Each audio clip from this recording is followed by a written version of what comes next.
Good morning, everyone, and welcome to our first panel in this four-part panel series focused on the Massachusetts data science workforce. I'm Sarita Pillay, as Kirsten just told you, with Education Development Center, and we're really so thrilled to be sponsoring this event with our partners, the Massachusetts Life Sciences Center and the Massachusetts Biotechnology Education Foundation, who is moderating today's panel.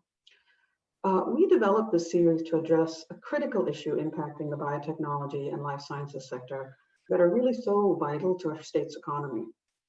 So the purpose of the series is really to deeply inform and generate awareness amongst a broad sector of leaders on four topics that we think are fairly key. The nature of the work performed in data science, the types of jobs that exist within the field. Secondly, the role that existing state education and workforce policies can play in supporting an early stage, that is a high school and community college initiative. The central role that an early stage initiative can play in expanding the long-term size and diversity of the future data science workforce. And finally, EDC's role in securing over $2 million in new federal funding for an early stage data science initiative that, in collaboration with the work of our partners, can really provide a major new platform for growing the size and the diversity of the data science workforce. After each of these panels, we will produce a brief that summarizes the high-level points generated by these discussions, and those will be shared on our website, datascience.edc.org. And at the conclusion of the panel series, we will convene a small working group to distill the knowledge and wisdom gained from the discussions and to develop a strategic, programmatic, and funding plan for a systemic, sustainable, scalable early-stage initiative to create a robust pathway for the data science workforce. Our website is really going to be the hub for where we store all the information about the panelists who attended our panels. We'll also include our email address so that you can follow up with me, sorry. In terms of the format for our panel today, our moderator, Carla Talanian of the Massachusetts Biotechnology Education Foundation, will be posing questions to our panelists, to which they will respond, and that will be followed by an opportunity for our panelists to respond to questions from you. So please do type your questions into the chat. As Kristen said, our staff is keeping track of those questions and will pose them to Carla and our panelists during the open Q&A. And with that, I will turn it over to Carla.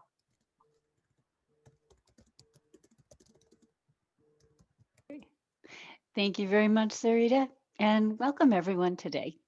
I'm Carla Talanian. I'm the Director of Talent and Workforce Development for the Massachusetts Biotechnology Education Foundation. And I would like to begin by giving our panelists a chance to introduce themselves. Sudeshna, I'd like you to start first, please. Hello, I'm Sudeshna Das. I am a faculty in the neurology department at Massachusetts General Hospital and also affiliated with the Harvard Medical School. I have a broad background in data science, but started originally as a computational biologist. And thank you so much for having me here. Thank you. Shubha, would you like to go next, please? Hi, everyone. I'm Shubha Gopal. I'm a data scientist as well. I work at the Broad Institute of MIT and Harvard. I also trained as a computational biologist, but in the last 4.5 years, have applied the same data science approaches to questions about human resources. So how do we support our people at Broad? And I'm thrilled to be here as well. Thank you. Ian, would you like to go next, please? Absolutely. Ian Mcfadyen, I'm Chief Data Officer at Lifeline Therapeutics. I've been here about a year, a little over a year. Before that, I was at Moderna Therapeutics for just over 6 years. And my background, I actually started at the bench, but I transitioned into computational chemistry and from there into broader data science roles. Excellent, thank you. And Sally. Hi, thank you. I am Sally Tribuco. I am a senior manager in franchise development at Foundation Medicine. I've been at Foundation Medicine for about 4 years and started out working in data science. Before that, I was actually a bench scientist and doing cancer biology and cell biology. And I'm really excited to be here as well. Thank you. Great. So the purpose of this series, as Sarita has already mentioned, is to open a conversation between various stakeholders on best practices for educational pathways in data science, and particularly the data science that falls under the life sciences. I think we have many audience members today who might benefit from a very high-level introduction to the field. So I'd like to begin by calling on you individually to provide a brief description of the various career pathways at your organization that are related to this field. Sudeshna, could you start off, please? Yeah, sure. So in the recent years, because of like digital, because of the digital age and convergence with like healthcare technologies, the role of and the scope of data science has like, really taken off and burgeoned at our organization and our institution, as well as like the whole world, and different. And at our hospital, we have part of what of the Massachusetts General Hospital is providing healthcare, but what is might be less known is that we're also a very large research organization with like almost $1.2 billion annual budget of, for research. So we're a large research organization, and so there are plenty of opportunities for data scientists because of this digital era. And they could start everything from like a post undergraduate all the way to postgraduate, and many of the people who are leading the research labs are also like dual degrees and are physician scientists as well. So they have like MD, PhDs. So the pathways are broad. They span everything from like operations to engineering to research, and could be from undergraduate all the way to like post graduate studies. Mm-hmm. Great. Thank you. I'm going to go through the same order as we started. So Shubha, can you just talk about the different data science career pathways that the Broad has? Yeah, so I think, like Sudeshna said, we also have a range of entry points where data science careers can start. We do have some scientific level roles where you do need a PhD or you're a postdoctoral associate. But we also have roles where you can essentially join the Broad for a few years right out of undergraduate and work as what we call a computational associate. And those roles are a great way actually for people to test whether they would enjoy the data science career path or if they'd rather seek out a different career path. So those roles, I think, are an opportunity for people to test whether data science is the right calling for them. And then, as Sudeshna said, we do quite a bit of research that requires training at many different levels, but typically it's post-undergraduate and then postgraduate. Excellent. All right. Ian, can you go next, please? Sure. So we're a relatively small startup, which means that my department is also relatively small, but we have a wide range of backgrounds within the department. We have actual straight up data science, but we also have genomics and computational biology and bioinformatics and protein modeling and structure-based drug design roles. And together they all form they come together to form our department. In terms of career paths, we have a mix of PhD and non-PhD folks, and they come from a pretty wide range.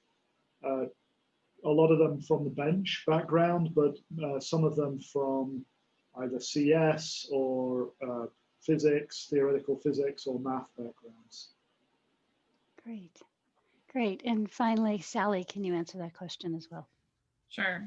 So Foundation Medicine is a data insights company. That's how we describe ourselves. And so data is kind of everywhere and in everything. We used to have, like Ian described, a data organization with a chief data officer. But I think about it maybe 6 months ago, we reorganized and distributed data across everything.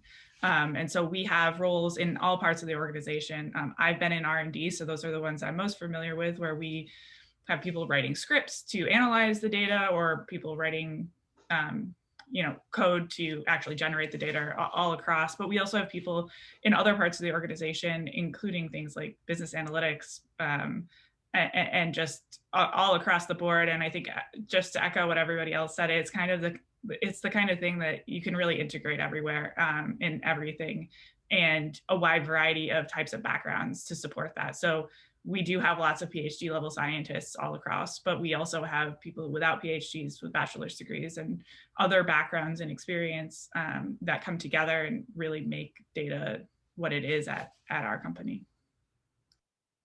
Excellent, thank you. Sally, I'm going to stick with you for the next question. Can you talk a little bit about the different essential knowledge domains that people need to get into this field? So, software engineering, statistics, genomics, how do these different knowledge domains fit into people working at Foundation? Sure. So like I said, we have such a wide variety of kinds of roles. So any one of them could have a different kind of requirement. For me, as I've been hiring and as I've worked on different interview committees and looking for candidates, I always am looking for people who have sort of a core set of critical thinking skills and good communication skills. I'm not sure that those are the first things most people think about when they think of data science, but if you can do those two things, many times we can teach you the rest on the job. Some roles, like I said, if we have a role that's requiring a PhD, it's probably requiring a PhD either with a strong biology background or a very strong coding background. I tend to find a mix of both. So I would say some experience coding is usually necessary. Doesn't have to be in the right language, but some experience in something, understanding the logic and being able to troubleshoot, apply those critical skills. I'm a big fan of Stack Overflow. You don't have to know everything off the bat. Great, thank you. Sudeshna, can you answer that question from the MGH standpoint? So in terms of the different knowledge domains, where do you see most of the hiring happening? Sure. Yeah. So broadly, it's all comes under the umbrella of data science. So which I think of as like a union of like computer science, statistics, informatics, as well as some of epidemiology and all of the analytical and quantitative domains. And the skills that you need are really very quite widely, depending on the problem that you're working on. If you're looking at healthcare data, we're just looking again, I think like Sally really well put it, is like critical thinking skills, ability to code, and ability to think in a structured way to approach a problem where you don't need to have a lot of domain knowledge per se, because the problems are very similar in healthcare data versus business data, for example. But there is also like research and where we have skills where we need like a computational biologist, right? So those are people who work with this burgeoning field and of omics data, which includes data that is like complex and high dimensional. And those computational biologists usually have like advanced training in computational sciences, but also have quite a bit of training in biology and understanding those technologies and their limitations and how to inference from the data and how to mine the data. And so if there's a research role for computational biologists, we usually look for more advanced level graduates, but that doesn't mean that we don't hire or have people interning with us at an undergraduate. Or I've also had like success with like high school students who have the interest in biology and they have taken biology courses, so they know and understand, and they have an interest and have taken some coursework or done self-learning with MOOC on data science, and we've been able to combine those and give them smaller little tasks. So it really varies in the type of skills. Excellent, thank you. Shubha, I'd like you to weigh in on this. So again, just the sort of the relative importance between knowledge of a specific domain versus knowledge of coding or knowledge of statistics. Can you speak to that?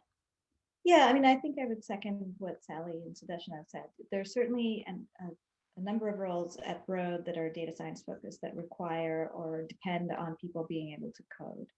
I think there's another class of jobs, certainly at Broad and probably at those organizations as well, which is a little bit more statistics heavy. And I think this is one of the things, data science is this very broad umbrella term, and there are many domains that fit somewhat under it. And at Broad, I think we have a number of roles where a strong math or statistics background is actually more important than the ability to code. As long as you can use a statistics package like R or MATLAB, that would be necessary, but it's not coding in the sense of like software engineering. And I think that's a piece of data science that is sometimes less emphasized in other organizations, but is a big part of what we do at Broad. So I would just say that there's sort of a statistics side of the spectrum and a software engineering side of the spectrum. Broad is perhaps a little bit more on the statistics side of that spectrum in terms of data science roles. Excellent, thank you. Ian, I'd like you to address the question of, can you speak to the relative success of hiring data scientists from different backgrounds? So for example, someone with a degree in computer science who maybe has an interest in or knows a little bit about the biology versus hiring somebody whose degree is in biology or in chemistry who also knows how to code. Have you had more success with one side or the other? And also, if you could address if that changes by educational level. Yeah, there's sort of a platonic ideal at a very simplistic level of a data scientist skill set, as the others were just describing, but you rarely find someone that ticks all those boxes. And so you tend to have to compromise on some part of that skill set. And usually that means either you're hiring someone who's coming from the bench scientists and bench sciences and moving into computational science and data science, or you're hiring someone who's coming from either a CS or a theoretical physics or a math background and is moving into the life sciences. And I have found, and others can comment on this, that the success that people tend to have does correlate with the background that they have. So one example that I'm not sure I would necessarily have predicted is I've hired several people coming out of neuroscience, right? And neuroscience is a field where obviously you're at the bench a lot, but you're also generating a lot of data and analyzing your own data. A lot of it is time series data, might be image data. And so it has a lot in common with data science. And I found that the mindset and the backgrounds tend to align quite well. I've had less success with people coming out of either a CS or a math background, just because the understanding of biology and drug discovery is so fundamental to what we do. If you have a large organization, obviously you can mix people together with different backgrounds and skill sets, and they will support each other and complement each other and cross-train each other. But if you have a small group like I have currently, it's really hard to make up for the fact that someone just doesn't understand how biology works fundamentally. Yeah, that's easily understandable. So from what you were all saying, it seems like there's certainly a lot of teamwork necessary in data science within the life sciences. There's certainly a need for a common language. Can you provide examples of, say, how a biologist and a computer scientist would identify problems and then work together to solve these problems in your organization? Sally, would you like to begin answering that question? Sure. I would echo what Ian said. When I was part of the organization, when we were small, you were looking for kind of more of those what we called unicorns, people who kind of had checked all the boxes. Now that we're much larger, that teamwork piece really comes into play much stronger. One example I can actually give that just this past weekend at a large medical meeting, I was able to provide the sort of what I would call PhD level guidance on the biology of a project for a bachelor level associate we have on the team that could go and execute. He understands DNA and genomics well enough, but knowing which questions are interesting and which findings are interesting is a lot harder for someone at that level. So we could work really well together. His background is in computational biology, which I think is actually a relatively new major. It didn't exist when I was in college. And my background is obviously much stronger on the biological implications side of things. And so those kinds of examples, we can work really closely together. I haven't worked directly with a a computer scientist versus a computational biologist as much. Most of my experience is more on the research side, and we tend to like to hire people who have a little bit of that biological insight. But I think as teams grow, you get more of that opportunity to have people who are more specialized, and you just have to be able to understand each other. And again, it all goes back to that communication. If you can translate for each other and have folks that are speaking the same language, even if they don't all have the same base knowledge and understanding, I think it makes for really successful teams. So emphasizing that communication, I think, again, just it's really important to making those teams work together well, especially when you have a wide variety of diversity in your backgrounds. Mm-hmm. Mm-hmm. Great, thank you. Sudeshna, can you also address this? So what are some of the particular ways that biologists or chemists would interact directly with computer scientists or mathematicians on a problem? Sure. So in a typical project, what the data scientist's role is to extract like information and actionable insights and knowledge out of like complex data sets. Usually this a project would start off with like a biological question, and so the biologist would explain the problem that we're trying to solve with data, and it takes some amount of like homework on the computer scientist's part to understand what are the basic concepts of how the data was produced, what is it measuring, and what are the research questions that you're asking of that data set. So it needs some amount of homework and some background for that. And then once they understand the data and the questions that are being asked, they do the analysis, and later they have to communicate those results.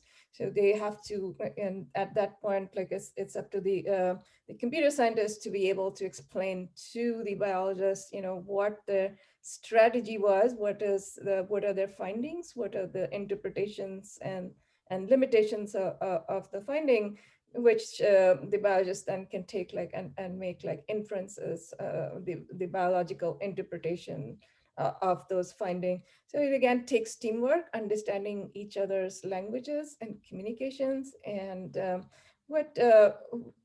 like we found a very useful tool in the arsenal of data scientists is visualization. So if you can take a look at the data, like use pretty colors, lines, and dots, and so you can really get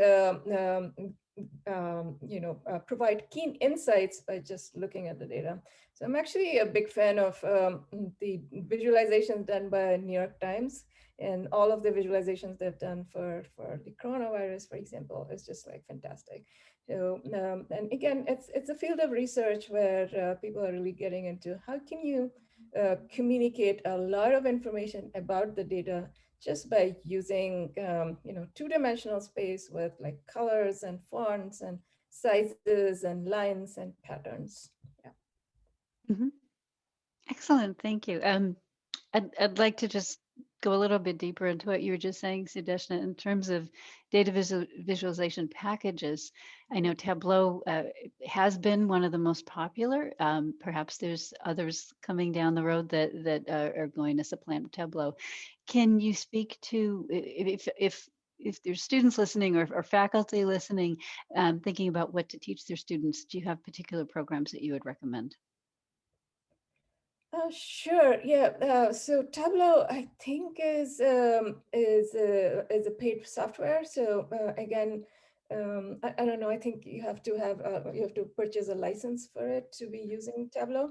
So yes, it has grown in popularity, but we in academia we tend to focus on things that are more open source and accessible to like a wider set of people. So I have a lot of students who are even in high school, and it's often not accessible. Like, we buy like a $500 software.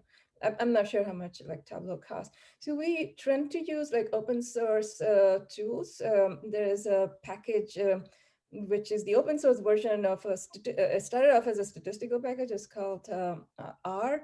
And it turns out it has a lot of like visualization libraries and just using, I think Sally mentioned Stack Overflow, a very, it's a favorite resource for like data scientists. And there is a whole bunch of resources on like MOOCs on like how to build some pretty visualizations and look at the data from like open source software packages. And there are libraries within R, which if anybody's interested, we can go into deeper into it. But again, we tend to use open source. And what I tell people is to look at a lot of data visualization. So, look at different websites, and if something catches your eye, then it gives you some ideas and inspirations for how you might want to visualize your own data. And if they want to deploy that visualization on the web, there's a library called like the D3 libraries developed at MIT, I believe. Again, open source library. It uses JavaScript and tools like that for doing very pretty visualizations. Excellent. Thank you. Can I just add to that? I just want to double down on the R. I was just going to ask you to do that. Yes. We do the same. ggplot is the big package in R that we use. The other thing I saw in the chat, there's some talk about potentially generating a course maybe in high schools for data visualization. Books by Tufte are very useful for actually, you can make a lot of graphics that are not meaningfully sharing your data, and they look pretty, but they don't actually help. I have a lot of opinions on pie graphs, for example, which you can ask me offline if you want to know my opinions on those, but our ggplot, and then using some source like Tufte or other books which kind of guide on how to think about the big picture of the visualizations, not just how you actually execute in the code, but how you might want to design your images. Mm-hmm. Mm-hmm. Excellent. Thank you. Ian or Shubha, would you like to also add to that conversation?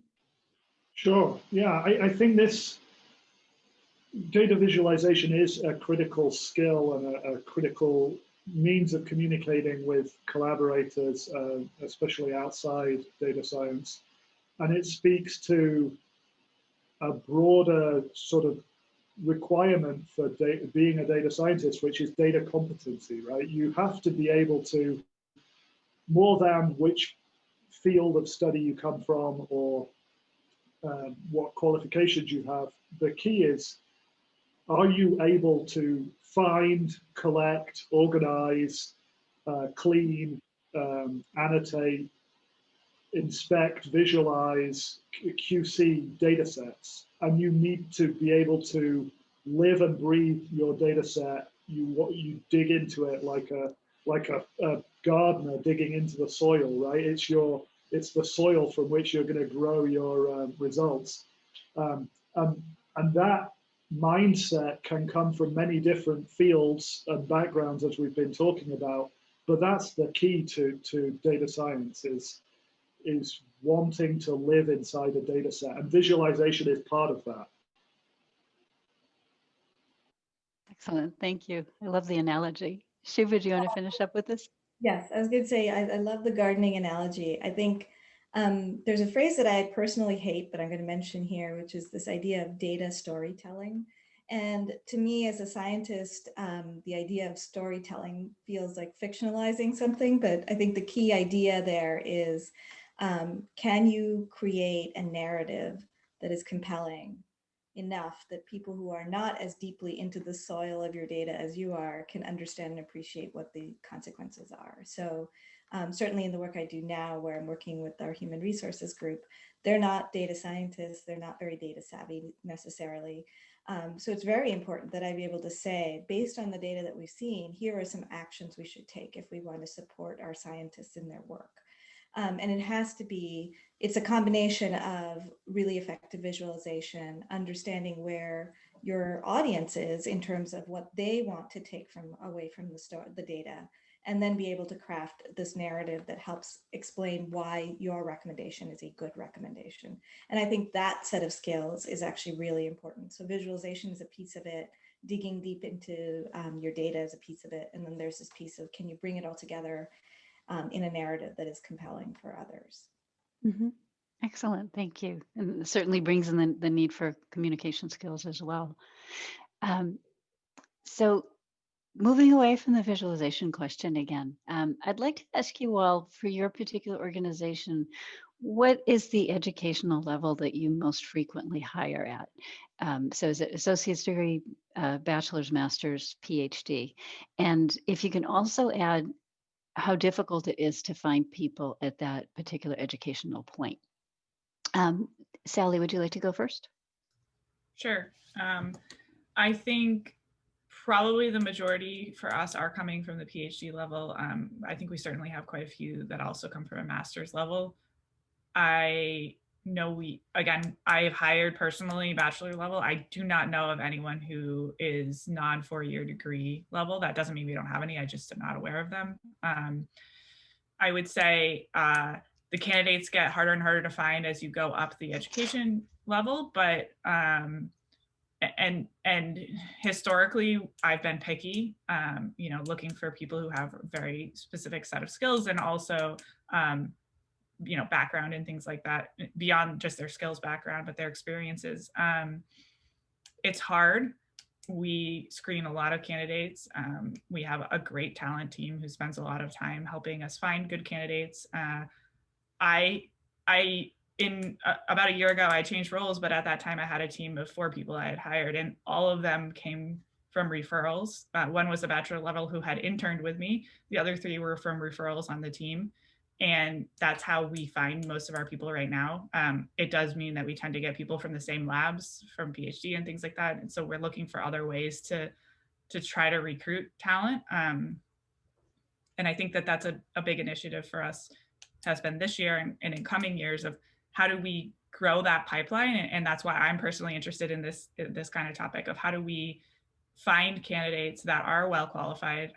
Internships are a great way to do it. And through my other interactions with the Mass Life Sciences group, I know that there are some internship programs there, and having pipelines from high school or associate's degree or other things where we can find what a right level is for an intern, and find if there's going to be a role for them in the company in the future. I think that's a really, really powerful way to get some experience. And then from the employer point of view, for us to find qualified candidates and find roles for them, and maybe create roles for them where we didn't realize we needed one.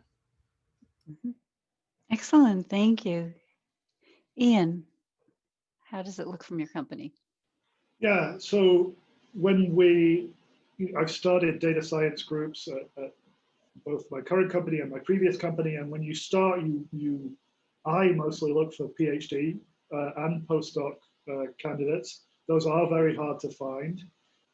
If you find someone really good who can sort of be the nucleus of a group, then you can start to add some people with master's background. I haven't hired anyone out of undergrad without a further degree, but I see no reason, especially in a larger organization where you again have room for a broader range of backgrounds and specialties. I see no reason that couldn't work. Excellent. And Sudeshna? Sure. Yes, we are, apart from like research and being a hospital, we're also an academic institution. So on my CV, I get like teaching credits. So although we hire like postdoctoral fellows for our research, we also hire quite a bit of like undergraduates after postgraduate or postmasters. There are very there are lots of programs in the local area on like masters in bioinformatics or masters in data scientists, for example. So we hire a lot of those as well. The typical career path is that they are looking for 2 years to build like credentials, understand what a career in data science in life sciences looks like, and then looking to go back to like graduate school or medical school or both to get back to training. Some others are interested in doing like, engineering and development roles. So if you're actually building tools and in operations, that's great. Like we have our database of healthcare records of 6 million people, have lots of data, and there are lots of roles for people to take care of the data and do all the operations. Yes, we do hire lots of undergraduates and they stay, but a very typical career path is 2 years to 2 to 4 years looking to build credentials before they go on to their next step. And in terms of hiring, like yes, it is challenging. So it's all about networks. I know someone who knows someone, and even like a few years back, I pretty much knew like every computational biologist because we either worked at one company together or were trained in the same lab, or George Church's lab, for example, or something like that. And it was a very small field. Not so anymore, but again, networking and it's also posting like job ads and Boston's there are special interest groups. There's something called BAMBACT. It's a biomedical and bioinformatics special interest group. So those are again resources, but I do want to put a plug in for the internships that the Mass Life Sciences provided, which has actually been like a great resource for having a database of students who are getting trained at all of these institutions in the Boston area, which I call as like the capital of learning. I think there are like 180 plus different colleges and institutions over here. They're providing great talent. All of these people are graduating, and it's hard to like reach out to like every university, but having the database has been really useful. Although there are some colleges, like I think both BU and Northeastern, they have this program called like a co-op program. So that's again been a very successful the internship from Mass Life Sciences. A lot of our interns were like co-op students who were either getting like a master's or doing a PhD at one of these local universities. Yeah. Excellent, thank you. And I do intend to ask you more about the Life Sciences Apprenticeship, Internship Challenge later. But for now, I want to give Shubha a chance to just finish up answering that question. So at the Broad, what's the relative number of people at various degree levels there, and how difficult is it to find them? Yes, I think like the others, there are certainly roles that require a PhD and are more in the research mode of data science. But I think the bulk of our hires are actually out of undergraduate in that sort of 2 to 4 year space that Sudeshna was describing, and whether exploring whether data science or something else might be attractive to them. And I think one of the things that Broad has worked really hard on is to create what we call talent communities. So not depending necessarily on the networks of people at Broad to identify candidates, but really reaching deep into organizations and institutions across the country. And we also have a very big focus now on ensuring that our employee population reflects the population of the US. So thinking about diversity in terms of race, ethnicity, but also other types of backgrounds. So one of the things we've done in the last 4 years is work really hard to build connections with students at historically Black colleges and universities, those with high Hispanic enrollment, those that have a very diverse ethnic student body or have a high number of Indigenous people as students in their communities. And that's been harder, frankly, because once you leave the Boston area, the Broad Institute is not well known. So it's hard to convince people that they should come to an unknown place in Boston. But what we've had some success with is once we've recruited 1 or 2 students from these schools to come and become Broadies, send them back to their schools to recruit others by saying, here's what my experience was. Trust me, the Broad will be a good place for you too. So that's one of the things we've done. We've really invested a lot of time and energy into is trying to diversify where we recruit from, and then also think deeply and hard about what's required to ensure a diverse group of people can be successful at Broad. Excellent, thank you. I'd like to also ask you, what is the relative importance between the coursework that a student might take versus getting real-world work experience in data science? Sally, would you like to start off with that question? I will, and I'll start with an example actually from my own experience.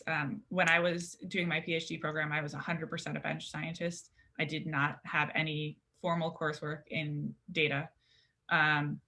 I went and took Coursera classes in R, and there were some bioinformatics folks at my university that I learned Python from. I applied for a purely no bench, purely data science job at Foundation Medicine with that background. And my willingness to go and learn on my own was what got me the job, honestly.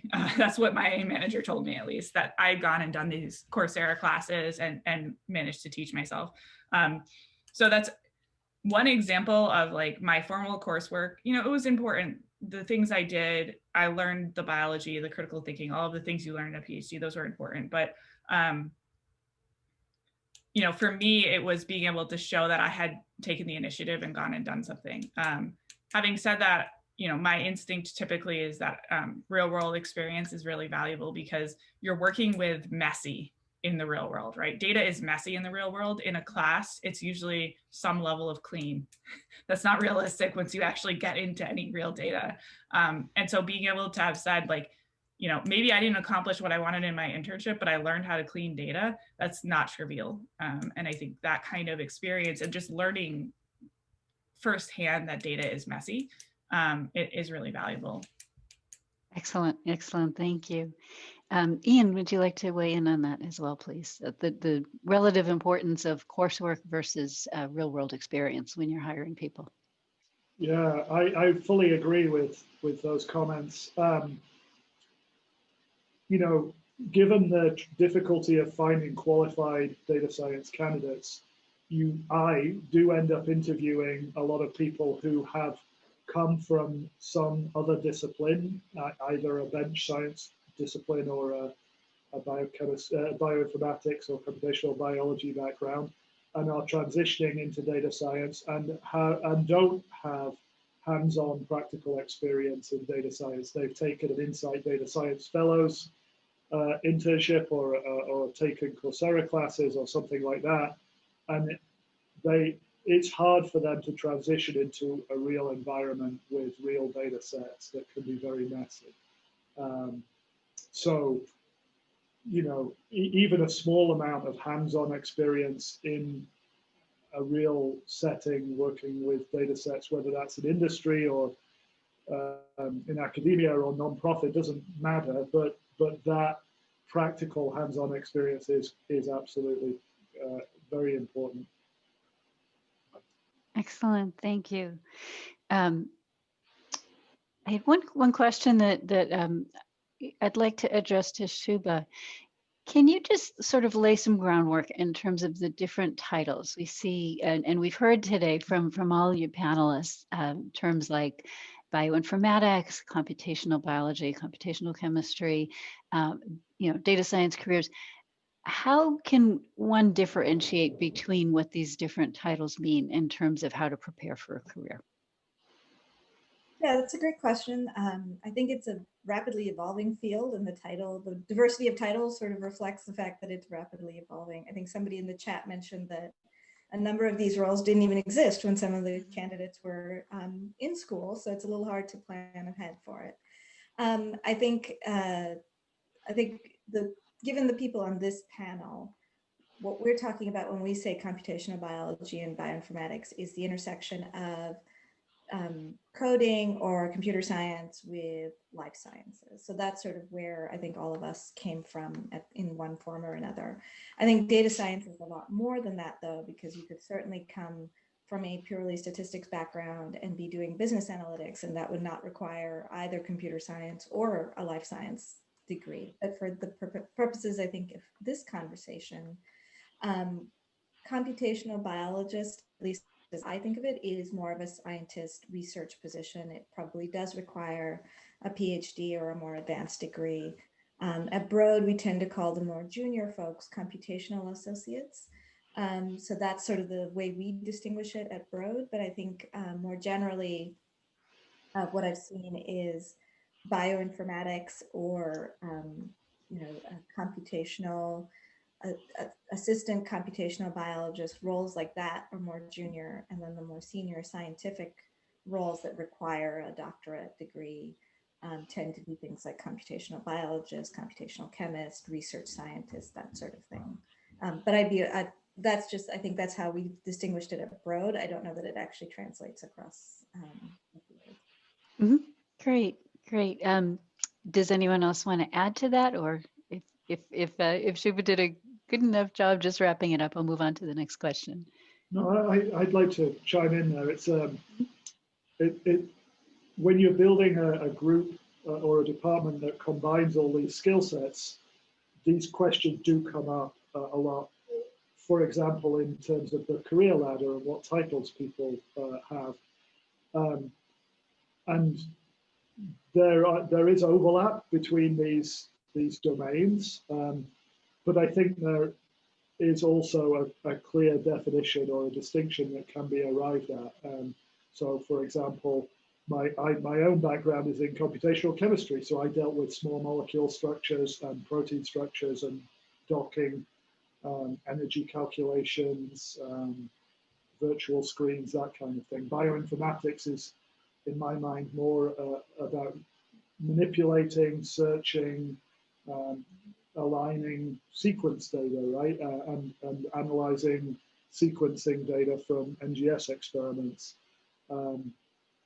Data science can be agnostic and can lie on top of all of those.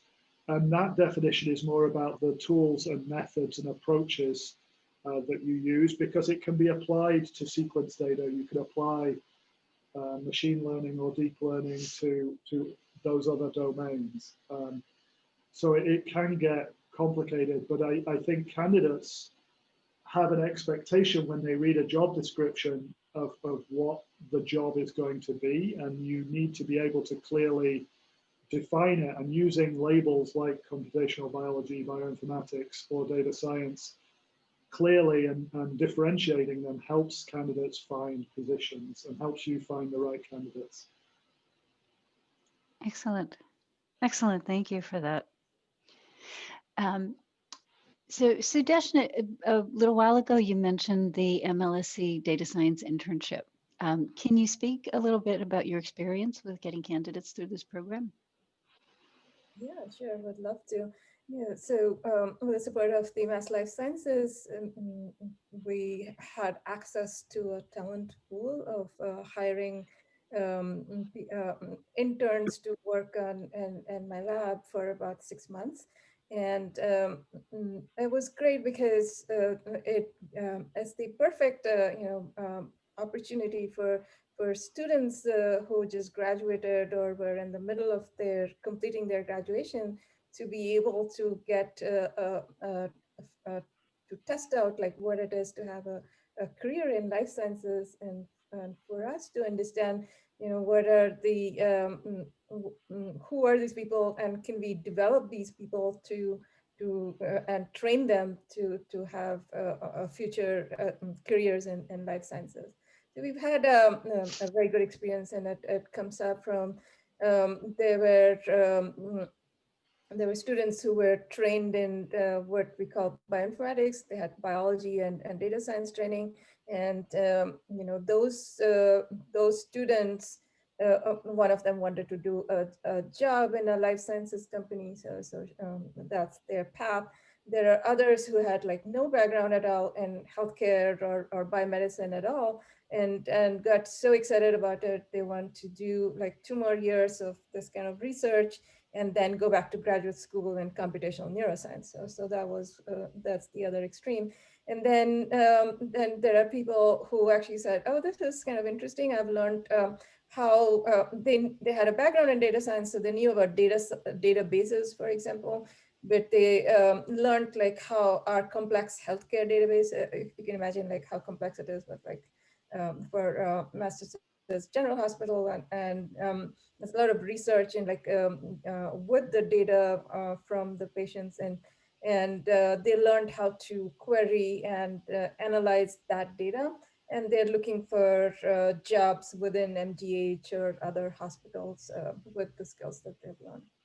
So it's been like a really great experience, both in for them to get a feel for what a career here is, and for us to be able to some of these people to be able to pursue like various future jobs here. And again, I think a couple of questions earlier, Kara, you were asking like real life experiences versus coursework. But these people had like very limited real life, and so as opposed to like Ian and Sally, they're in the industry, and often they have to get into the job like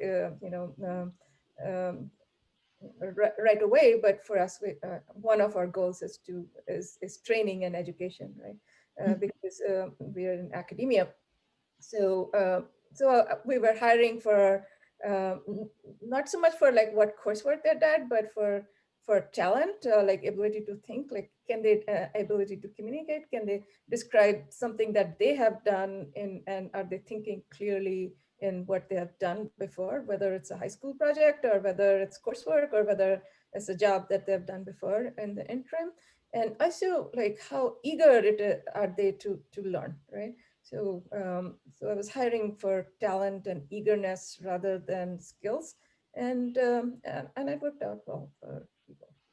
Excellent, excellent, thank you. And Sally, did you mention that you also had some experience with these interns? I have had experience from the other side. I was actually a member of the first class of interns. Right. When I was a rising senior at WPI.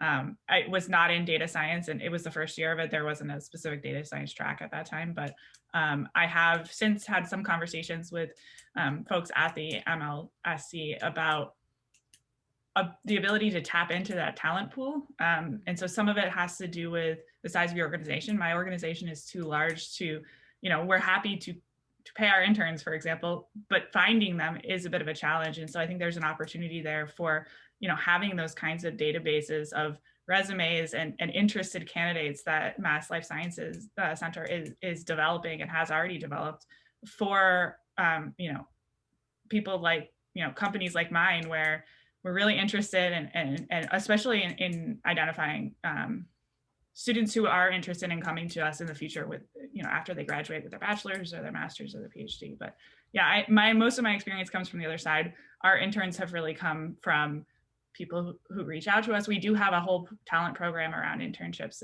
I haven't had as much experience. It's new this year, but there's a lot of opportunity there. Excellent, thank you.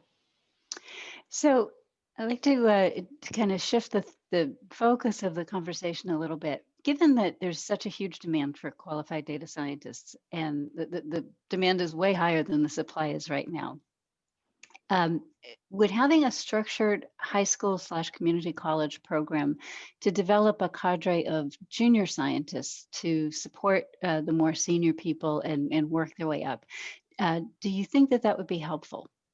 Ian, I'd like you to start that, please. Yeah, I think anything that increases the pipeline of talent coming through will be helpful. It's extremely difficult to hire in this area, especially if you're looking for people with significant experience. This is a new field in the sort of simplest or most strictly defined sense, and there just isn't a sufficient pipeline, and a lot of that pipeline that does exist is going through Google and Facebook and Amazon, right, spending their lives optimizing, ad conversion rates, which isn't my cup of tea, but whatever.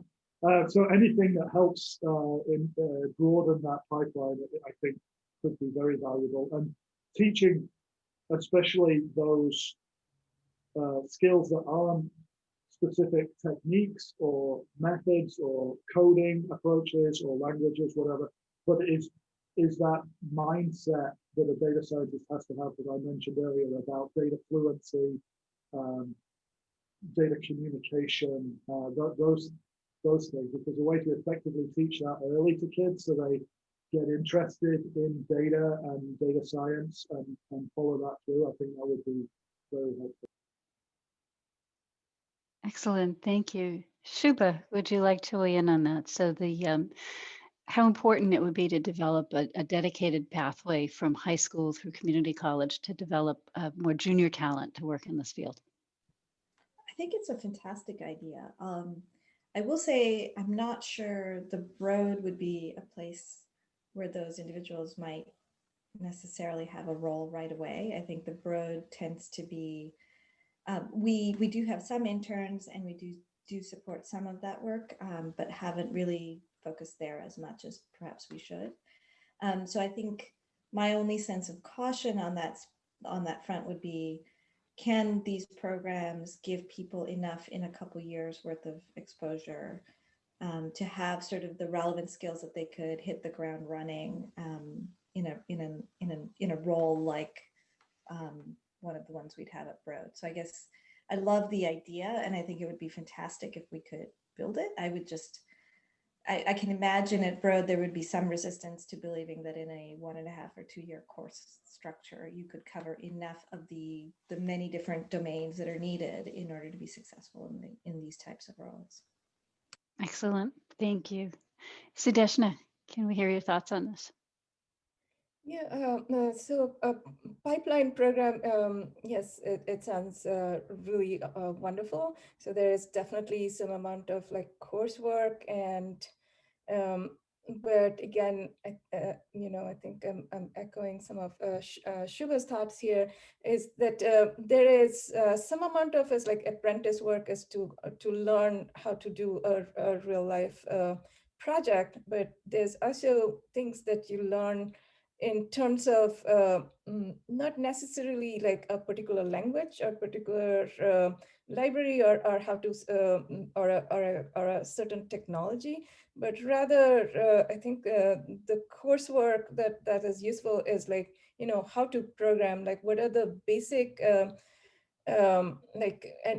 what are the basic concepts of programming, what are data structures, what is like a for loop, and what are algorithms, search algorithms do, what do machine learnings do, and that kind of coursework is necessary. It's necessary. It could start at the high school level. Definitely there's an appetite for that, and you could use a certain language, but the focus should not be on learning a particular technology or a language, but developing those fundamental skills, and then using those internships for getting exposure to solving like a real problem. That combination is enough, I think, to be able to get those people to be thinking about careers in life sciences. At least for like MGH has a program where they hire high school students from Boston area, it's a diversity program from like Boston area high schools. And again, when I had some interns on those labs, and those people, for them, a lot of it is like what it is to have a career in research, right? So that exposure and that real life role models of like possible careers is more than the actual training of like a particular program that you learned. Yeah, so I think it's a great idea, but focusing on skills rather than, oh, okay, I know how to, how like you have trainings for somebody can be like an electrician, for example, right? So that's like that's a skill rather than a particular technology that you might be training in. So focusing on skills rather than particular like technologies and languages. Excellent, thank you. And Sally, would you like to wrap this up, please? Yeah, I'll just add on to what Sudeshna was saying, that for me, it is really about those skills, and you have to use a language to facilitate that, right? You can't just teach a for loop in a vacuum. That's not helpful necessarily. The other thing I'll say is coming from, my background, my bachelor's degree was at WPI. I doubled down and very much am in favor of a project-based approach. So it can be hard to do. It's hard in a bachelor's level. I assume it's also hard in an associate's level or in a high school level, but that kind of experience gives students hands-on experience and how to do something. I kind of don't necessarily care if they understand every theory behind it, but if they can go and use it, I think that's really valuable. And I'll just add here that like this field has evolved so much, and I expect to continue to evolve so much, that any specific skills you're teaching a student needs to be broadly applicable. When I was in high school, I learned coding from Visual Basics. I don't think many people are using that language anymore these days. I think maybe some people are, but not in our field. But understanding the logic of that made it so that when I went to go learn Python and R, it wasn't starting from scratch. I understood what an if-then statement was. And that's the kind of thing that I think can be really important and valuable. In terms of the path for high school level graduates or associate level, I think it's harder to say as new fields like this emerge. I expect you kind of start with the highest level of experience and work your way down as companies grow and as tools grow, and you can sort of expand beyond people pushing the boundaries of the frontier to people who are actually, making the machine work inside. So what the roles are going to look like for those levels of experience, I don't have a good sense of. But I think there will be roles, especially as we focus on making sure those students and graduates have the right skills in their back pocket. And again, I would emphasize the logic skills, the critical thinking and troubleshooting skills, and then also the communication skills. I think we can look to things like computer science, software development as a field where those people have had quite a bit of success and we may be able to model. I personally know people who have high school degrees who are very successful software engineers. I expect we may be able to find ways to model our pathways like that as well. Excellent, thank you. Well, we've had a very robust chat going on the side here, and there's many, many questions that I'd like you to have the opportunity to answer. Rebecca Lewis from EDC has been collecting and curating the questions. So Rebecca, I'd like to turn it over to you to start posing those to the panelists. Great, thanks so much, Carla. Yes, there's definitely been a very robust discussion, and I'm trying to curate it while recognizing that you've already answered a number of these questions. But one that was in particularly addressed to the panelists was commenting on whether you see Python eventually replacing R for data science, or do you think that'll always be around like COBOL? I can take that on. Yeah, so Python is used for a lot of machine learning and a lot of what people call is the language for data scientists. R has a lot more statistical packages, and anybody who is doing a statistical analysis, R is the language of choice. It's accessible. There's a lot of like people, it's open source, so people like keep building on it and adding packages and libraries, and that makes it here to stay, I think. And I think of them as like coexisting and evolving. Yeah, I would just add to that. I think a lot of time these R versus Python conversations tend to put them as if they were two, an either or choice. I think it's very much an and.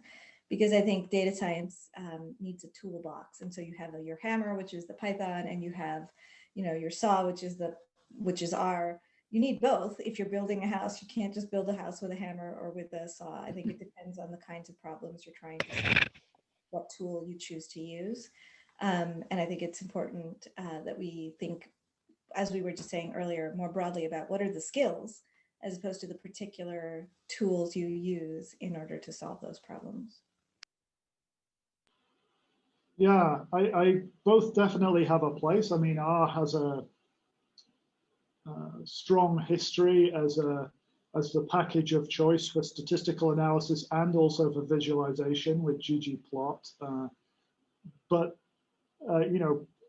I have seen most of the machine learning and especially deep learning work that I've been working with and reading about has been focused in Python. There's a lot of libraries for deep learning in Python these days, and they're very popular, and that seems to be where a lot of that research is headed. So it really depends on what your domain is, what challenge you're trying to solve, and I don't think it really makes a huge difference at the end of the day. You could easily switch back and forth between them, and people in my group do. Yeah, I would agree. That's what we see. Is my expectation was typically that people learned enough R to make their visualizations in R at the very least. And there were other people who do the majority of their statistics and data analysis in R. One thing is, I think it's worth mentioning that the limitation does become apparent in R as you start to get to really big data sets. Python becomes completely necessary because of the way they function on the inside. So I see them as both useful and valuable, and my instinct is, especially for students at like a high school level, letting them kind of pick which one is easier and more intuitive for them as a learning tool. I found R to be more intuitive and then learned Python after, and that was easier for me. Thank you. So there are also a number of questions that were really around how do we move from really just trying to sort of train people, find the best people or people we know, to really growing this talent pool. And so a number of questions around what can employers and industry in general do to further grow and particularly broaden this talent pool to traditionally underrepresented groups, whether that's working through apprenticeships programs, needing further support to do recruitment, but also what do perhaps mid-career professionals who have background in coding need to do to make the shift to working in this field in the life sciences? Any thoughts from any of the panelists?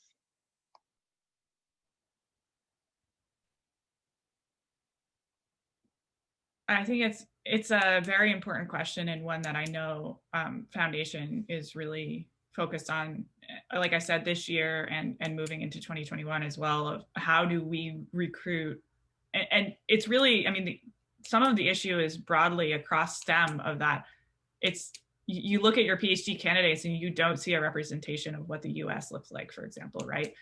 We need to start earlier, and how do we do that? And I think some of this is why these conversations are really important, because how do we develop programs, pipelines that help to bring more of that diverse background into our mature candidates, right? People who are ready to go into the job force. And it's hard. And I think one thing that I think it really is important to me in thinking about how do we get a variety of different students interested in this is emphasizing the difference that you can make here. When I was in high school, the idea of writing software had pretty much no interest to me. And that was kind of like before the era of apps. And now I imagine there are many students who say, I'm just going to make another app. Like, that's not really what I want to do. I want to make a difference. And I know that really resonates with a lot of women, especially, of how do I make a difference? Knowing that you can use code and these like technical kind of skills to make a difference in healthcare, I think is really important to help giving that spark of interest and motivation for those younger students. Again, especially I've seen this in women, but I am sure there are a variety of people who lack that motivation to write an app, but really would resonate that, I work on projects that change cancer care. And how do we communicate that to students early so that they stay interested and want to learn and get into these fields? Others?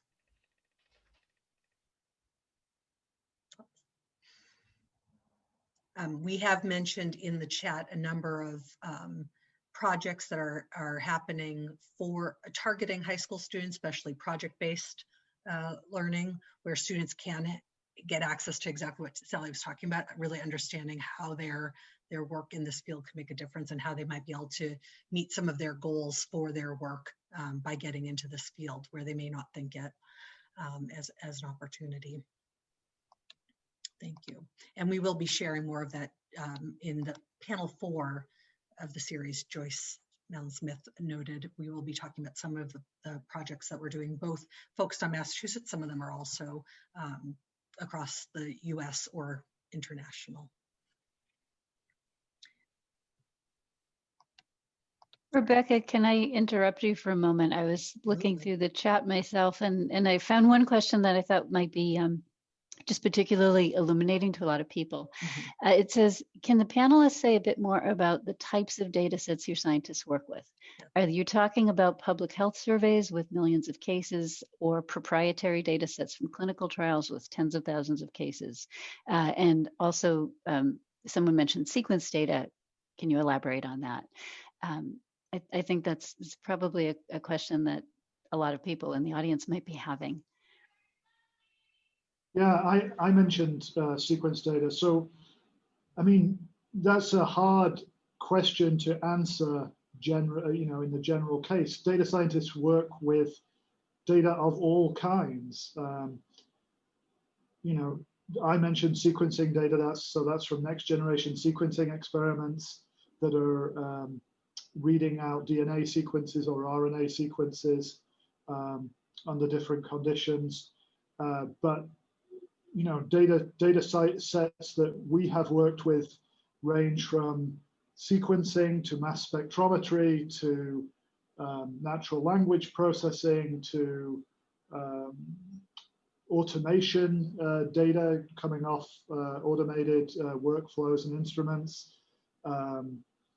Image data is a sort of one of the earliest applications of deep learning. We've really worked with a very wide range of data sets, and it's not easy to generalize. Yeah, I would say, from Foundation's perspective, the majority of our data is sequencing data from both targeted DNA and RNA sequencing. But we have, like I said, we have all these different groups who work on the data. We have people who actually take the raw sequencing data and process them into variant calls for cancer. So meaning if you have what the mutations are in a patient's cancer.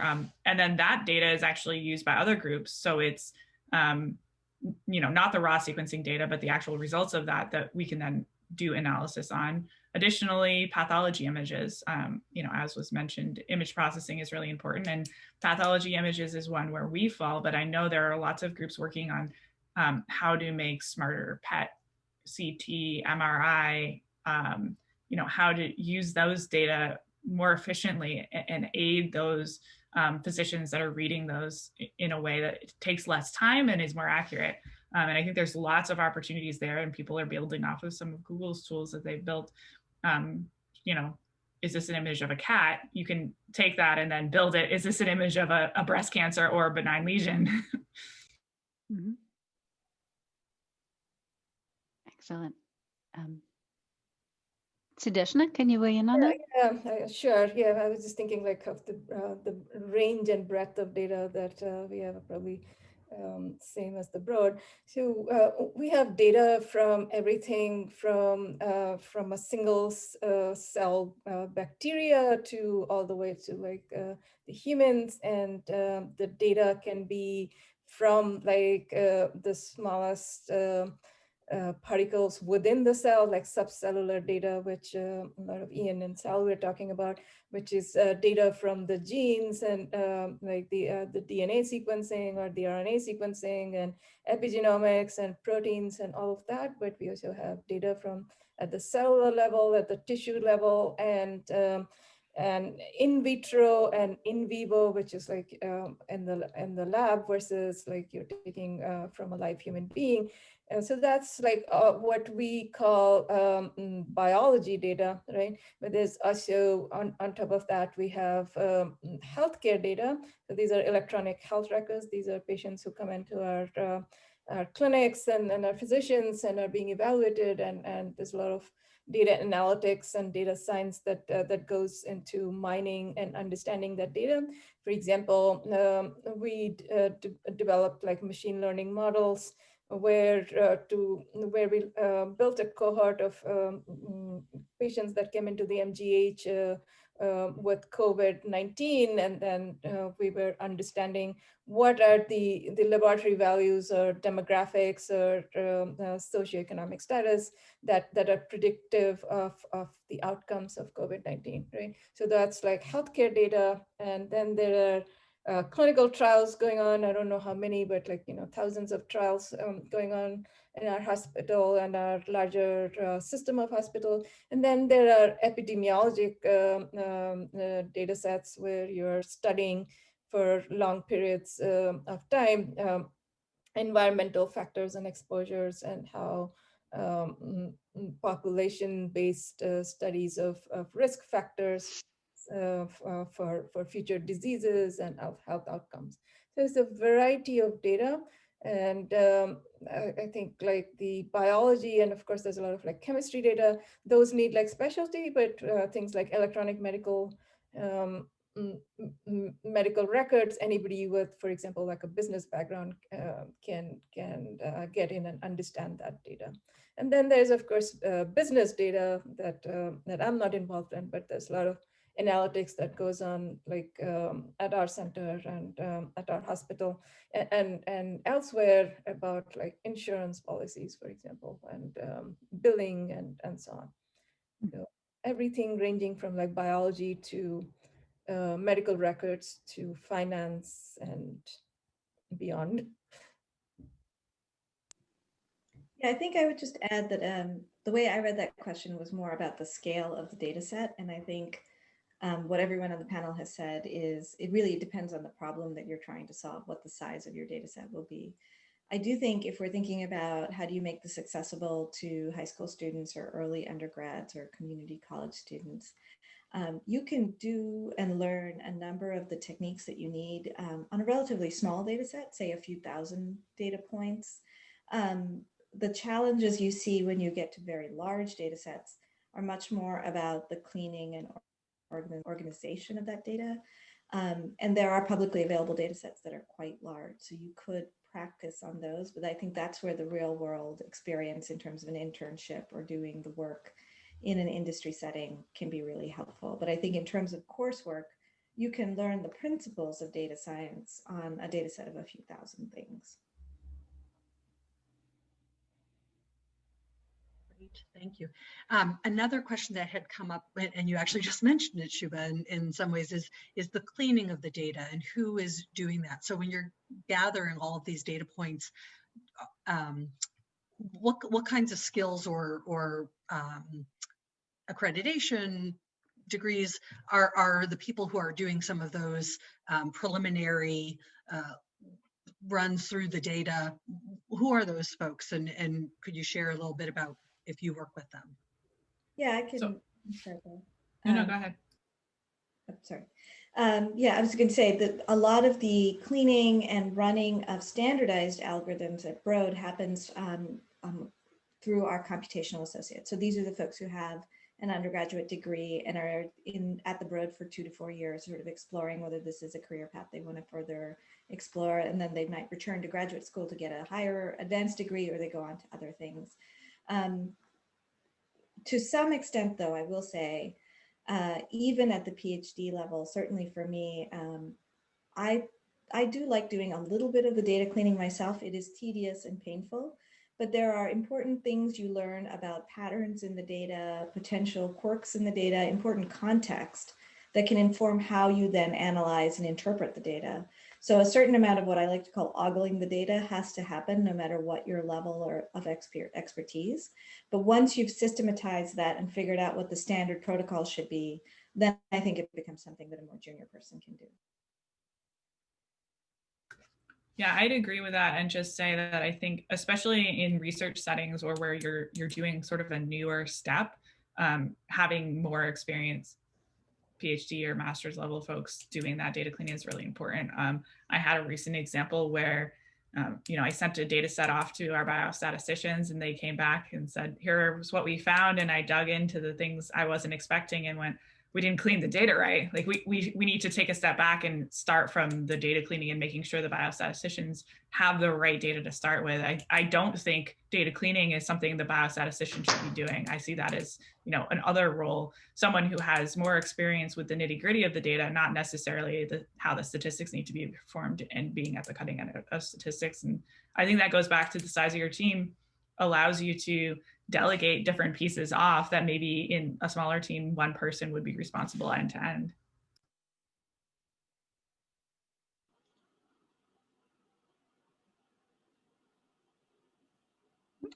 Ian, did you have another thought to share? Yeah, I don't think it's anything new, but just nodding because I'm agreeing with everything that's been said. It's not just about detecting problems with your data, though. You develop a feel for the data and a sense of the data and a deeper understanding of the data by doing the collection and the cleaning and the merging and the QC on everything. And you can get perfectly fine results by somebody handing you a pre-cleaned data set, but oftentimes you don't have that luxury either because of the size of the group or the difficulty of collecting the data in the first place. And it sounds like potentially not waste of time necessarily, but something for a PhD with a postdoc and multiple years of experience to be spending their time on might sound counterintuitive, but you will find that the results come out a lot better at the end if you have that intimate, deep understanding of the data. Great, thank you. I think that's very helpful. Traditionally, do you have anything else you would like to add in response? Yeah, no, I absolutely chime in. We don't think of data cleaning as like another job for somebody else to do. It's part of the job, and I think as the others have mentioned, it's you need to know the data, and I particularly want to pick on like quality control, right? Like how do you I don't know whether you'd call data cleaning as like identifying outliers, right? Or identifying like low quality data, right? All of these things need like intimate knowledge of the data and understanding where the data come from, and each step of the processing is very important to your final analysis, because after all, like what goes in, junk in is junk out. So data cleaning is it's not something that you can have like a cookie cutter approach that you can just say like, oh, write these lines of code to clean the data. Or you could, but somebody has to think like, what are those steps to do that cleaning? So it's part of the data science. Great, thank you so much. Well, we are just about out of time, and I think we have answered most, if not all, of the questions. We will be sharing out after this panel, both the recording and also a brief summarizing the main points, and we'll be sending that to all of those who registered for this event. So I'm just going to turn back over to my colleague, Kirsten, to close us out. Thank you.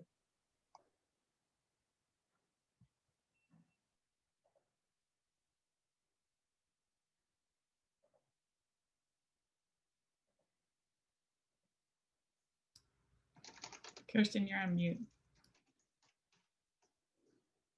Oops. Okay, sorry about that. My parents' greatest dream is for me to be on mute. I have our final slide up here. Hopefully everybody can see it. Can I get a thumbs up if you're seeing? Okay, good. So we do see. So thank you so much for coming. And I do want to ask, does one of my colleagues have the URL for a quick survey to put in the chat? We will put it up.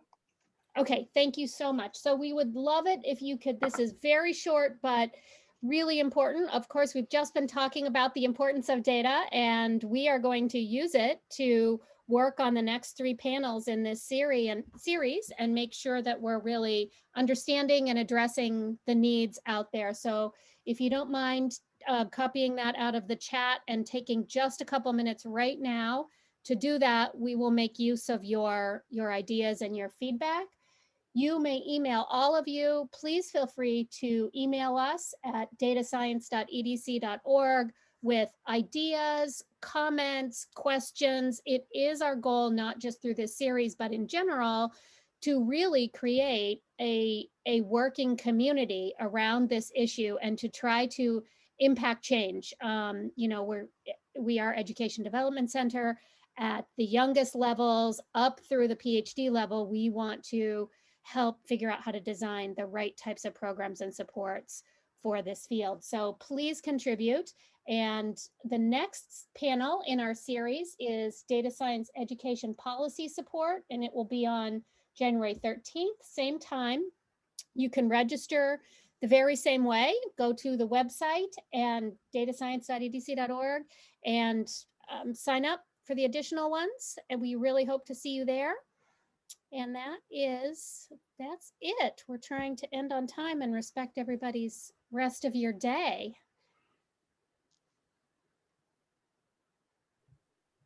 Thank you. Thank you. Thanks. Thank you Thank so you, much everyone. for attending. We look forward to following up.